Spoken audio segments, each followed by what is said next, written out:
نحمده ونصلي على رسوله الكريم اما بعد فاعوذ باللہ من الشیطان الرجیم بسم اللہ الرحمن الرحیم۔ السلام علیکم ورحمۃ اللہ وبرکاتہ۔ امید ہے آپ سب خیریت سے ہوں گے۔ تو آج ہم نبی کریم صلی اللہ علیہ وسلم کی زندگی کے بارے میں تھوڑا سا اور آگے سے پڑھیں گے۔ پچھلے ولاگ میں ہم نے آپ صلی اللہ علیہ وسلم کا حضرت خدیجہ رضی اللہ تعالیٰ عنہا سے نکاح کے بارے میں پڑھا تھا۔ نکاح کے بعد آج ہم پڑھیں گے رسوم جاہلیت سے نفرت، کہ آپ صلی اللہ علیہ وسلم کو شروع سے ہی جاہلوں کی، جو جاہلین تھے، ان کی رسومات تھی، بتوں کو پوجتے تھے، جو بھی کچھ کرتے تھے، ان سے آپ صلی اللہ علیہ وسلم کو بچپن سے ہی نفرت تھی۔ تو یہ کچھ واقعات ہم پڑھیں گے انشاءاللہ۔ اللہ پاک جو کہلوائے حق اور سچ کہلوائے۔ تو شروع کرنے سے پہلے ایک دفعہ درود شریف پڑھتے ہیں۔ اللہم صلی علی محمد وعلی آل محمد کما صلیت علی ابراہیم وعلی آل ابراہیم انک حمید مجید۔ اللہم بارک علی محمد وعلی آل محمد کما بارکت علی ابراہیم وعلی آل ابراہیم انک حمید مجید۔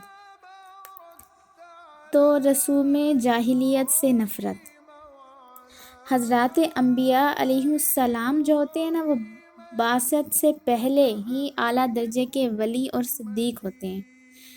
یعنی کہ ابھی اللہ تعالیٰ نے ان پر وحی نازل نہیں کی ہوتی، ابھی اللہ نے ان کو نبی نہیں بنایا ہوتا، نبوت نہیں دی ہوتی، لیکن وہ اس سے پہلے ہی، بچپن سے پہلے ہی صدیق ہوتے ہیں، ولی ہوتے ہیں، سچے ہوتے ہیں۔ اسی طرح ہمارے پیارے نبی صلی اللہ علیہ وسلم بھی شروع سے ہی شرک اور بت پرستی سے اور تمام مراسم شرک سے بالکل پاک اور منزہ رہے۔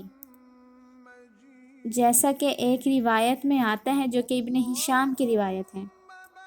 اب یہ جو روایت ہوتی ہے نا، اس کو بالکل ہم نے ویسے ہی پڑھنا ہوتا ہے جو اس کے الفاظ ہوتے ہیں، اس میں کمی پیشی ہم نے نہیں کرنی ہوتی۔ تو روایت کیا ہے ابن ہشام کی، کہ پس رسول اللہ صلی اللہ علیہ وسلم اس حال میں جوان ہوئے کہ اللہ تعالیٰ آپ صلی اللہ علیہ وسلم کی حفاظت اور نگرانی فرماتے تھے، اور جاہلیت کی تمام گندگیوں سے آپ صلی اللہ علیہ وسلم کو پاک اور محفوظ رکھتے تھے، اس لیے کہ اللہ تعالیٰ کا یہ ارادہ ہو چکا تھا کہ آپ صلی اللہ علیہ وسلم کو نبوت اور رسالت اور ہر قسم کی عزت و کرامت سے سرفراز فرمائے، یہاں تک کہ آپ صلی اللہ علیہ وسلم مرد کامل ہو گئے اور مروت اور حسن خلق، حسب و نسب، حلم اور بردباری اور راست بازی اور صداقت و امانت میں سب سے بڑھ گئے، اور فحش اور اخلاق رذیلہ سے انتہا درجہ دور ہوئے، یہاں تک کہ آپ صلی اللہ علیہ وسلم امین کے نام سے مشہور ہو گئے۔ یہ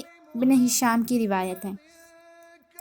اسی طریقے سے حضرت علی رضی اللہ تعالیٰ عنہ سے مروی ہے کہ نبی کریم صلی اللہ علیہ وسلم سے عرض کیا گیا کہ آپ صلی اللہ علیہ وسلم نے کبھی کسی بت کو پوجا ہے؟ آپ صلی اللہ علیہ وسلم نے فرمایا نہیں۔ پھر پوچھا گیا کہ کبھی آپ صلی اللہ علیہ وسلم نے شراب پی ہے؟ آپ صلی اللہ علیہ وسلم نے فرمایا نہیں، اور یہ بھی فرمایا کہ میں ہمیشہ ان چیزوں کو کفر سمجھتا تھا، اگرچہ مجھ کو کتاب اور ایمان کا علم نہ تھا۔ یعنی کہ آپ صلی اللہ علیہ وسلم ابھی نبی نہیں بنے تھے، نبوت نازل نہیں ہوئی تھی ابھی، آپ پہلے سے ہی ان چیزوں کو کفر سمجھتے تھے۔ سبحان اللہ۔ اسی طریقے سے زید بن حارث رضی اللہ تعالیٰ عنہ فرماتے ہیں کہ زمانے جاہلیت میں جب مشرکین بیت اللہ کا طواف کرتے، اصاف اور نائلہ، یہ ان کے دو بتوں کے نام ہوتے تھے، اصاف اور نائلہ دو بت ہوتے تھے، ان کو چھوتے تھے۔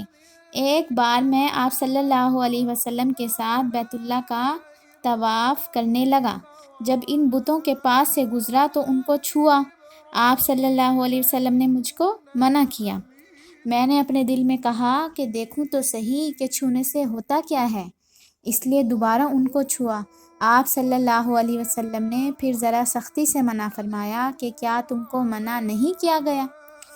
زید فرماتے ہیں کہ خدا کی قسم اس کے بعد کبھی کسی بت کو ہاتھ نہیں لگایا، یہاں تک کہ اللہ تعالیٰ نے آپ صلی اللہ علیہ وسلم کو نبوت اور رسالت سے سرفراز فرمایا اور آپ صلی اللہ علیہ وسلم پر اپنا کلام اتارا۔ پھر ایک اور حدیث ہے جو کہ حضرت علی رضی اللہ تعالیٰ عنہ سے مروی ہے۔ حضرت علی فرماتے ہیں کہ میں نے نبی کریم صلی اللہ علیہ وسلم کو یہ فرماتے ہوئے سنا کہ مجھ کو جاہلیت کی کسی بات کا کبھی خیال ہی نہیں آیا، صرف 2 مرتبہ ایسا خیال آیا مگر اللہ نے بچایا اور مجھ کو اس سے محفوظ رکھا۔ ایک رات میں نے اپنے ساتھی سے کہا جو میرے ساتھ بکریاں چرایا کرتا تھا کہ تم بکریوں کی خبر رکھنا اور میں مکہ میں جا کر کچھ قصے کہانیاں سناتا ہوں۔ میں مکہ میں داخل ہوا، ایک مکان سے گانے بجانے کی آواز سنائی دی۔ میں نے دریافت کیا کہ یہ کیا ہے؟ معلوم ہوا کہ فلاں کی شادی ہے۔ میں بیٹھا ہی تھا کہ فوراً نیند آ گئی اور خدا نے میرے کانوں پر مہر لگا دی۔ پھر سویا تو خدا کی قسم صبح ہی بیدار ہوا۔ پھر اٹھ کر اپنے ساتھی کے پاس آیا۔ ساتھی نے دریافت کیا کہ بتلاؤ کیا دیکھا؟ آپ صلی اللہ علیہ وسلم نے فرمایا کچھ بھی نہیں، اور اپنے سونے کا واقعہ بیان فرمایا۔ دوسری رات آپ صلی اللہ علیہ وسلم نے پھر یہی ارادہ فرمایا تو خدا کی طرف سے پھر یہی صورت پیش آئی۔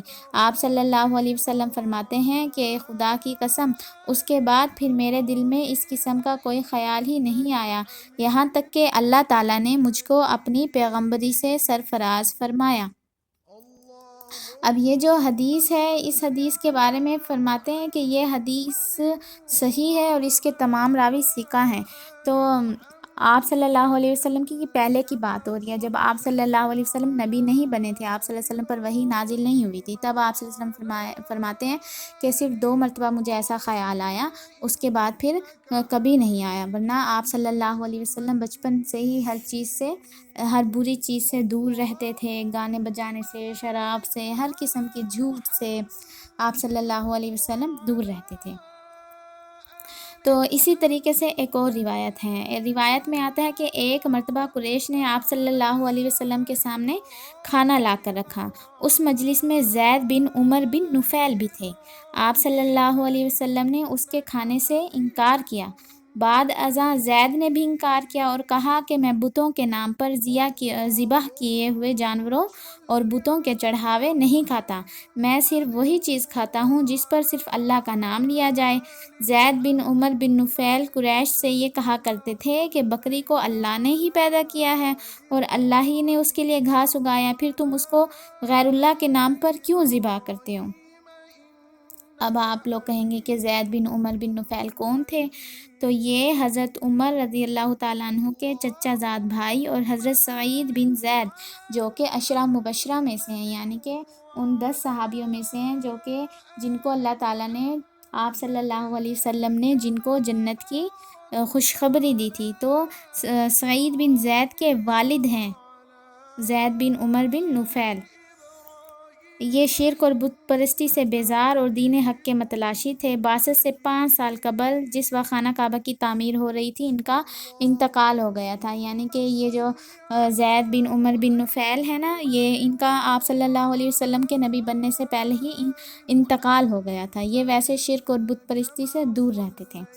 تو یہ آج کا ہمارا سبق تھا کہ آپ صلی اللہ علیہ وسلم کو کیسے رسوم جاہلیت سے نفرت تھی۔ مختلف احادیث میں اس کے بارے میں آج ہم نے پڑھا، میں نے آپ لوگوں کو بتایا۔ تو آج کے لیے بس اتنا ہی، پھر انشاءاللہ کل اس سے آگے تھوڑا سا پڑھیں گے۔ تو اللہ تعالیٰ اس کو قبول و معروف فرمائے۔ جزاک اللہ خیرا و احسن جزا فی الدارین۔ اللہ پاک ہمارا پڑھنا قبول کرے، ہمارا سننا بھی قبول کرے، اور اللہ پاک مزید مجھے اور بتانے کی توفیق عطا فرمائے۔ تو آپ لوگ بھی مجھے اپنی دعا میں یاد رکھیے گا۔ السلام علیکم ورحمۃ اللہ وبرکاتہ۔